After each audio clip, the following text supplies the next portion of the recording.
Herbstzauber bei Ungsteh von Hans Glückstein. Ich steh am Rebhang, guck ins Weideland und sonnumflossen liege Pät und Wege, rotlot der Wald im herbstlichen Gewand, die Winger tragen stolz ihren goldene Säge. Weit wird ems Herz vor Lebenslust und Fred, wo man da oben in der Herbstpracht steht. Und Schicksal schenkt em do a Gnadestund, auf Ungstedt runne lacht die Sonn.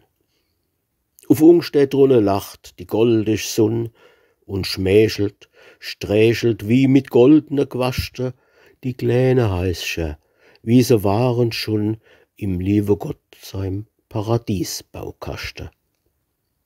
Versonne, Lab umspunne und verdrämt, vom Goldstrahl Pelzer Heimatsunn verbrämt, liegt's Nächtel do in lachender Natur. In Ungstedt runne schlacht die Uhr.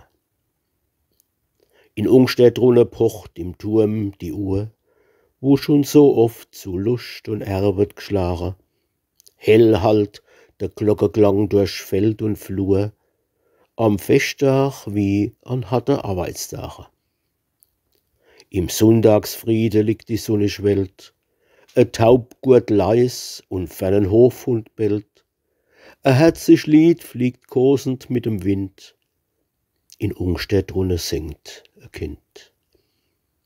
In Ungstedt runne singt a kleines Kind, a liebes Wiegeliedche seine Bobbe, wie ein Hauch verweht's, der helle Klang verrinnt, wie in rer Ackerfurch ein klare Tropfe.